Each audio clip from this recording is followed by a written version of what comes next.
You're listening to the Tuning Into Sci-Fi TV Last Call, where Kevin, Wendy, and Brent talk about anything and everything that couldn't quite squeeze into the regular show.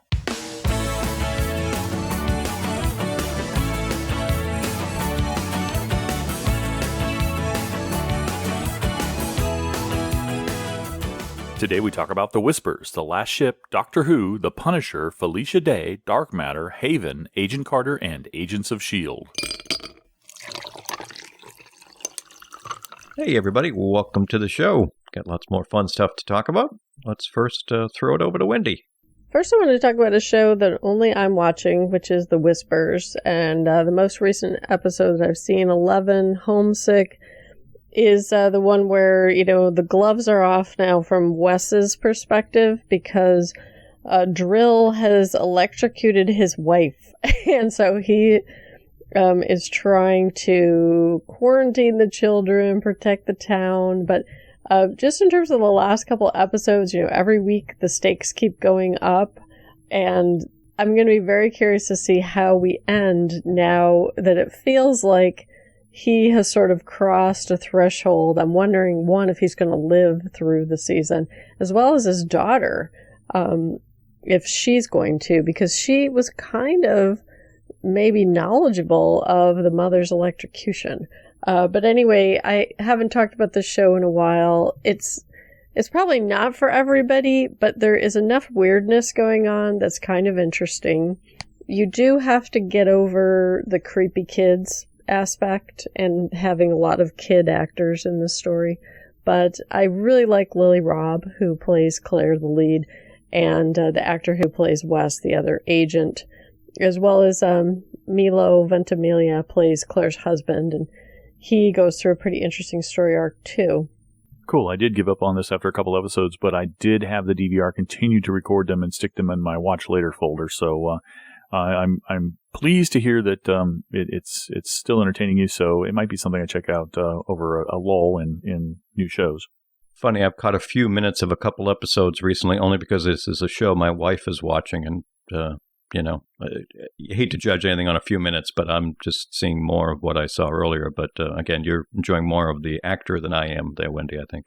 Yeah, I mean, there's definitely, especially in the beginning, there was a lot of adult angst going on, which it ebbs and flows based on things that are happening. But, they keep on trying to come up with a strategy of how to deal with Drill. At this point, the president's involved, and his advisors are in conflict with him.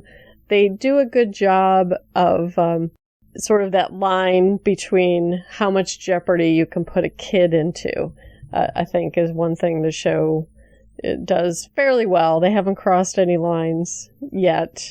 This isn't Game of Thrones, but there's a lot of peril that feels legitimate. And like I said, they actually killed off the mother of this one kid. So, Brent, I wouldn't say I'd recommend it yet to come back to until I see the finale and how well they tie up the storyline and possibly set up whatever's to come next. So, but I have a positive attitude though going into the last couple. I'll wait to hear from you then. And the other show I wanted to mention was The Last Ship. This was episode 10, Friendly Fire, which was the investigation into the murder of Patient Zero. And there was a lot of good drama going on in this. I liked how the second-in-command Slattery was sort of like, yeah, we need to investigate, and he recognizes that there's some inconsistencies in this story, but he seems rather indifferent about how much he wants to investigate the murder. At least that was my take in the beginning. But there's just some great dramatic moments between Chandler and the doctor, who finally admits that she, killed the guy, and even that she was disappointed that he died so quickly for, all of the horrible pain he's inflicted on the world. He didn't get that much from her point of view. So I really liked all the conflict going on between those characters. There was a great moment when the two crew members who were outside the lab were receiving all these little gifts from people because, excuse me, because the crew thinks that they were complicit in the murder of this guy, and they're sort of condoning it, possibly. So I like the whole basic problem that's been created of good order and discipline on the ship with this, woman who took the law into her own hands, basically. She's a vigilante. And there's some ominous foreboding coming when Chandler says, I can't do anything with you. I can't prosecute you. But if we get to shore and we get to a place where there is civil society, I'm going to turn you over. So I'm hoping that day is a long way away myself. But that's the thing I liked about this storyline, because I am rooting for both the characters. I agree with both the characters, and Chandler even says he's not doing what he wants. He's doing what his job and his role requires. So I like that a lot. So I know there wasn't a lot of forward plot that happened in the episode, but I still liked it. Well, there was the forward plot of the New Orleans ship flotilla being destroyed by the sub forces the evil forces. Yep. And then the cleverly editing the video and broadcasting it to make it look like the Navy did it, like the Nathan James did it. On the Doctor, I totally agree with you. I can see where both of them are coming from, and I understand both their positions. But there is one little wild card that you might be forgetting, Wendy, that I thought about during the episode, which is they now have a president of the United States who can pardon. He might end up pardoning her so that the captain doesn't have to deal with turning her over, and she doesn't have to deal with the constantly having this over her head, and she can get back to doing the things she's going to do. He might realize, what she did was an act of justice in a way, or maybe it was necessary because she did not only just kill him, but she also used that process to test this new breathable vaccine thing. So he might decide to pardon her. Yeah, this, as I've mentioned on some other Last Ship episodes, I greatly enjoyed, again, for performances, the acting and such. I mean, the story, still very good, very intriguing, that whole idea of what they did in New Orleans. But it's more about just watching the juicy interactions between the Doctor and the captain and the second in command and everything else there. And, as you said, the crew and the idea of giving folks some niceties, thinking they helped to make it happen. Because then you hit exactly what my line had as far as notes for this episode. I totally can agree with both sides of this in terms of the characters and what they did. That's what makes for juicy drama to me. I mean, I could totally see it. The Doctor's to one degree in the right and in another totally in the wrong, and the captain has to do what the captain has to do. So excellent point, Brent, about the idea of maybe the president can, quote, make this go away to a certain degree, because otherwise, he totally set her to only be able to go to her own quarters, not interact with the crew, blah, blah, blah. So, I mean, that's not going to make for a lot of fun on the ship. So, really good stuff.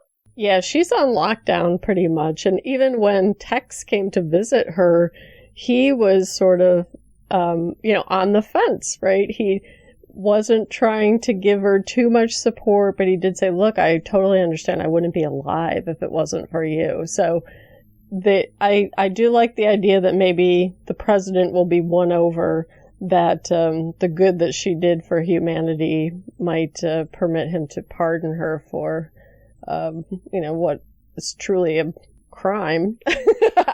But we'll see. I don't know. A couple other things I wanted to mention was quickly the passing of Yvonne Craig, who was Batgirl in the Batman that I enjoyed as a child.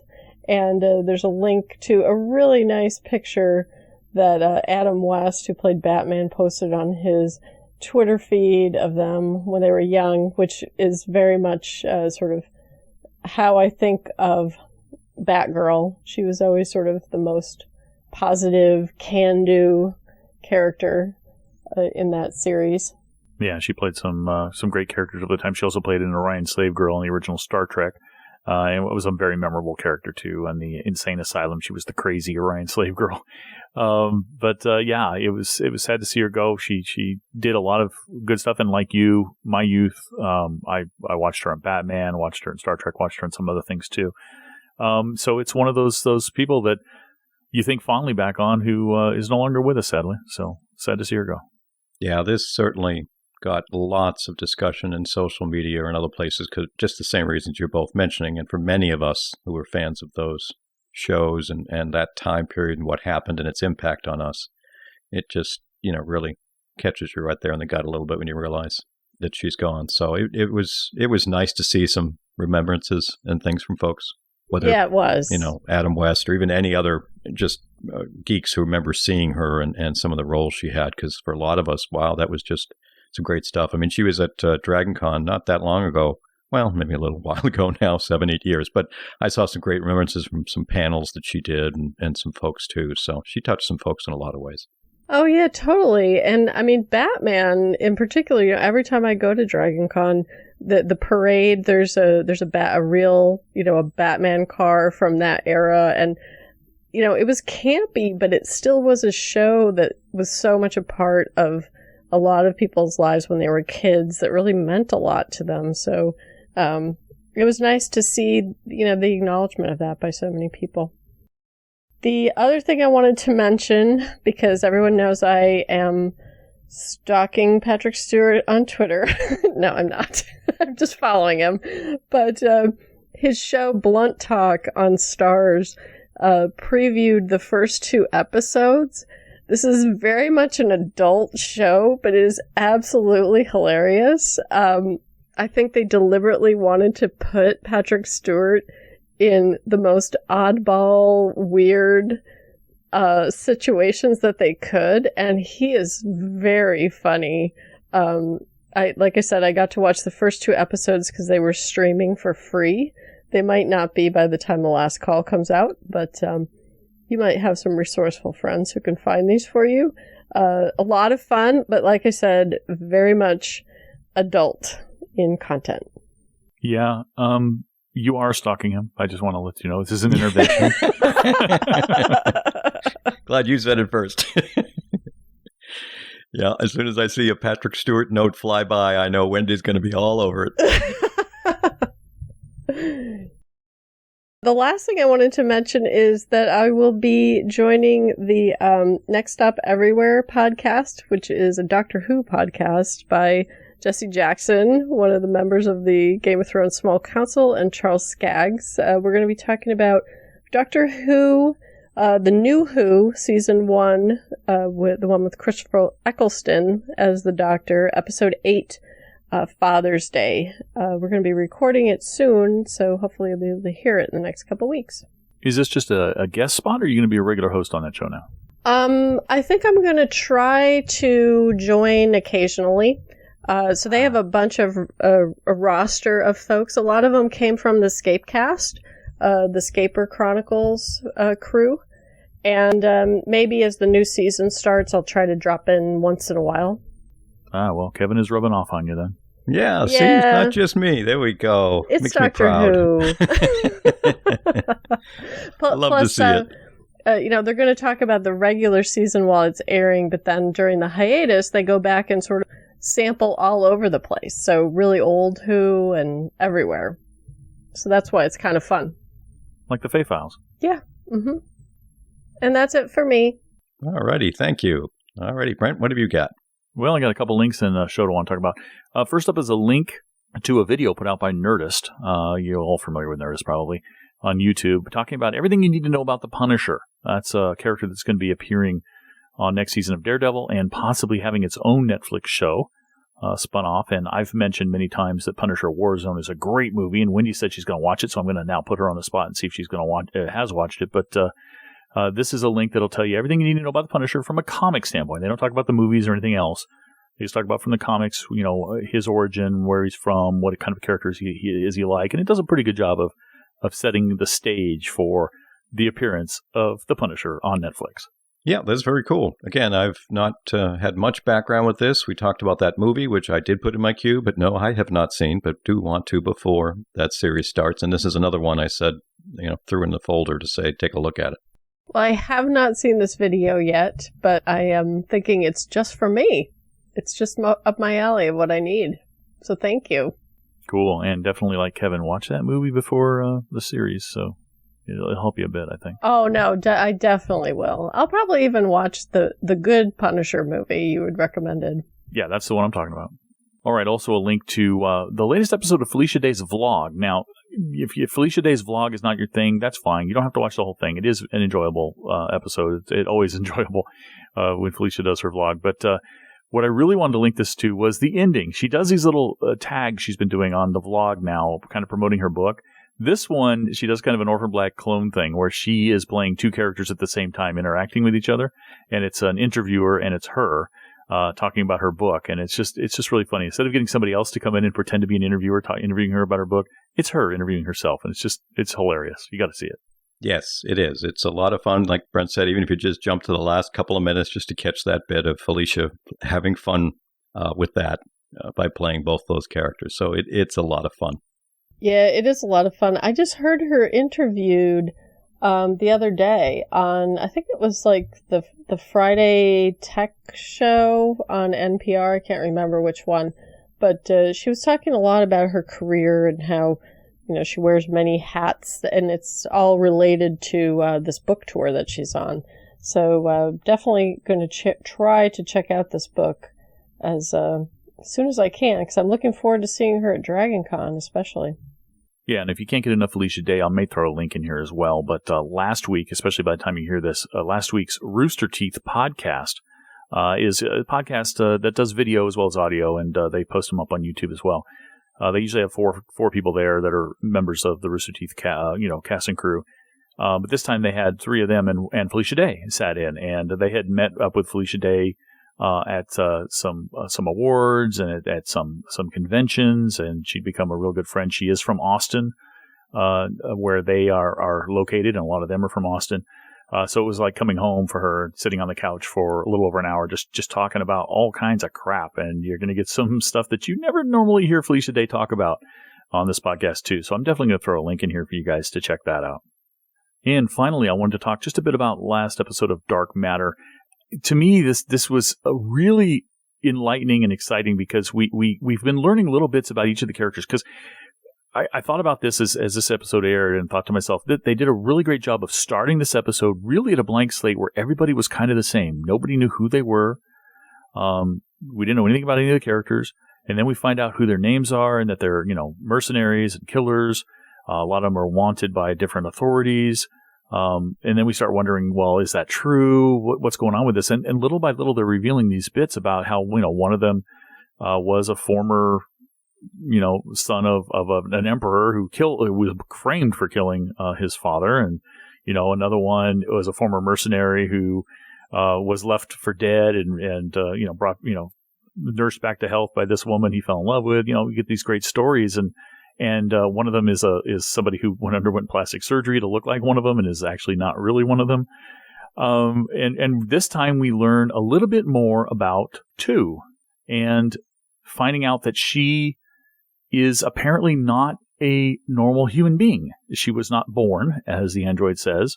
You were made, and she was pieced together. She's human in a sense. She is a living being, but she was pieced together from carefully crafted parts and injected with super nanites, and that's why she is such a great fighter and so resilient, and why she was able to fight off that infection that nobody else could fight off and got everybody raising their eyebrows, and also how she could survive being spaced, because at the end of the last episode she was spaced, and that just had me on the edge of my seat, wanting to figure out how she could possibly get away from that, or if they're going to kill her.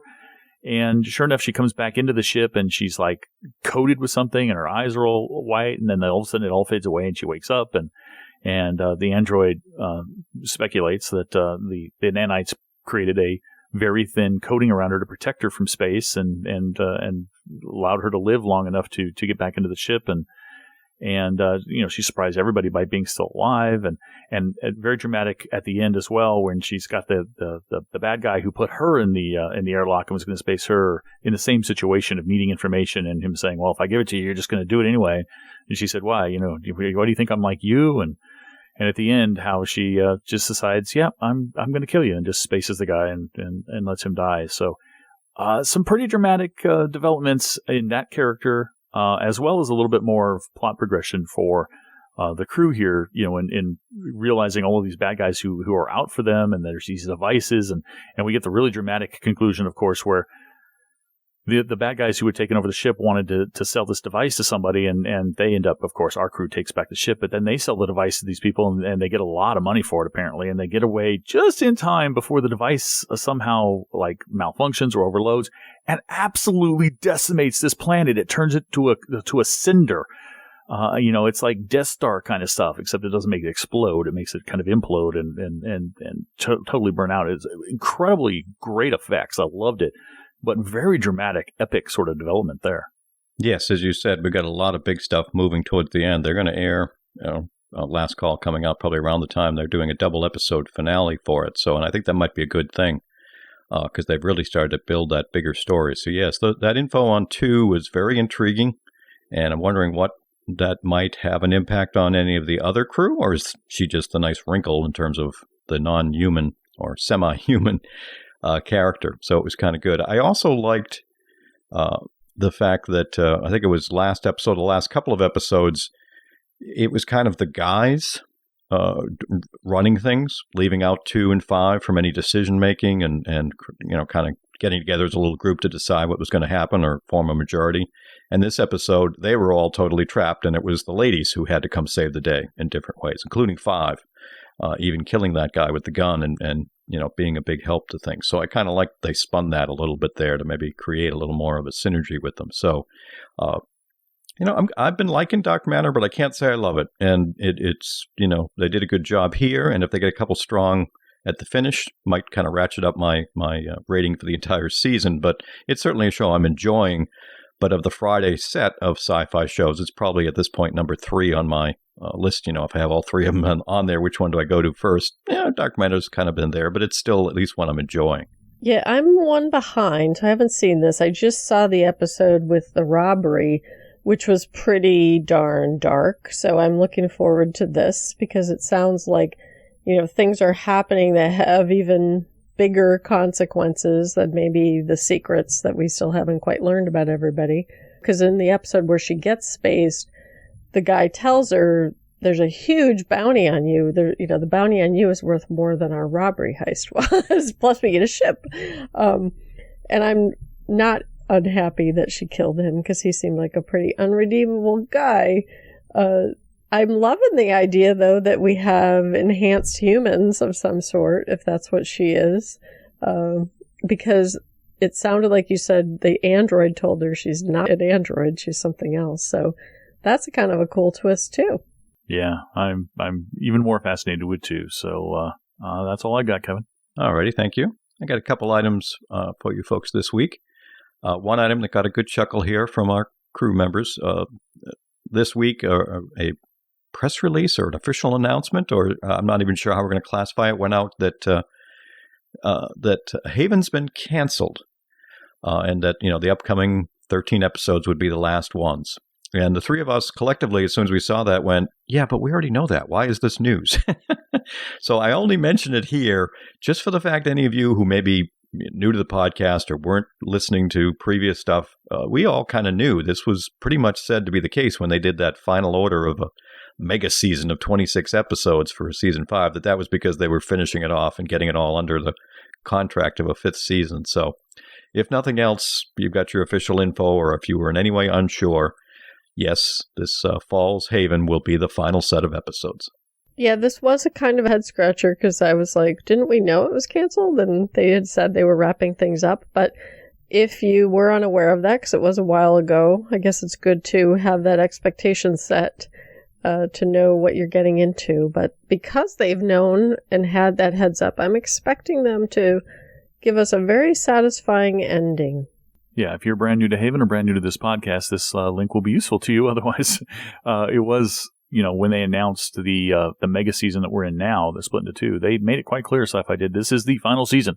And we're not renewing it again. So this is, and if you've been listening to our podcast, every single time we mention a Haven since then, we've been saying, it's final season, its series finale is coming, and so forth. So, not really news. I think that maybe SciFi sent this out to kind of remind folks, or maybe it was sent out to quash any rumors that maybe, that if the ratings were good, it would come back or something. They just wanted to not get people's hopes up or something. I'm not quite sure, but not really news. But I guess if you're new to this and you didn't know, now you know. Yep. If nothing else, it's the official bow on the top so that folks maybe drive a little extra viewers who might have thought, oh, well, I'll get to it when I get to it. Now that you know it's the last, maybe they're hoping. Like you said, all conjecture, but just so there's no gray area, folks, realize these final set of 13 is the final. And the last item to mention, just a fun one to go out with this week, if you folks are on social media of any type and you're a fan of Agents of S.H.I.E.L.D. or Agent Carter, you probably already know about the awesome dub smash wars that have been going on between the folks at Agent Carter, Haley and Clark. And James, and very much Clark and Chloe over on Agents of S.H.I.E.L.D. Just one-upping each other. For those who might not know, Dub Smash, an app you can get to lip sync and create some little very short vignettes. They've been doing one-up on each other at Comic-Con. Some really funny stuff. We've mentioned it on the podcast, shared some links. Well, what was announced this week, which is kind of fun, is that they're going to do a Dub Smash Wars for charity. Those sets of folks are going to actually be doing some special vignettes there and allow fans to vote, be the best out of 3 to see who wins. And the money goes, you can vote, and a small donation for your vote goes to a nice charity. There's also tied in a contest here where one of the folks will win a trip to Hollywood, I think, to have lunch with this set of folks. So there's a video link about 3 minutes long. It's even just funny just to watch it and a real quick recap of some of the previous stuff that they created. So, fun stuff coming. Apparently, it's going to be early September when they start to do these, and you'll have a little time to vote, which one you prefer, and then it goes from there, and your money can go to a charity, and who knows, you might be the lucky winner to go have lunch with them.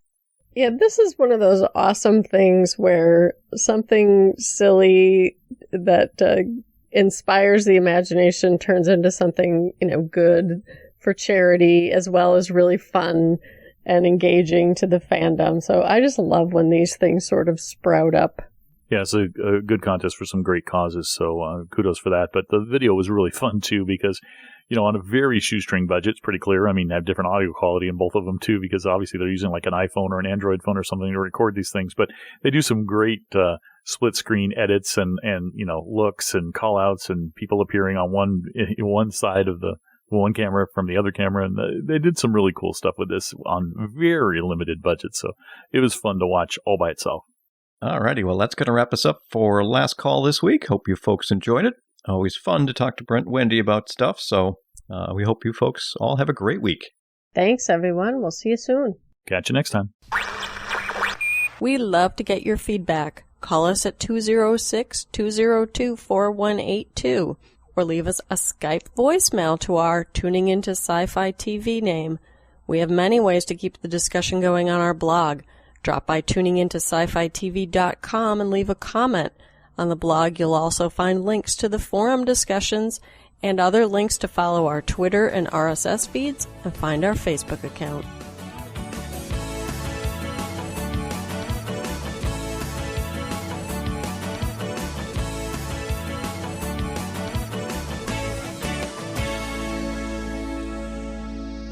Tuning Into Sci-Fi TV was hosted by Kevin Batchelder, Wendy Hembrock, and Brent Barrett. The theme music for Tuning Into Sci-Fi TV is by Beatnik Turtle. Used with permission. Listen to Tuning Into Sci-Fi TV on Stitcher Radio on Demand. Download the free app today at Stitcher.com. You've been listening to the Tuning Into Sci-Fi TV Last Call for episode 349, recorded August 23rd, 2015.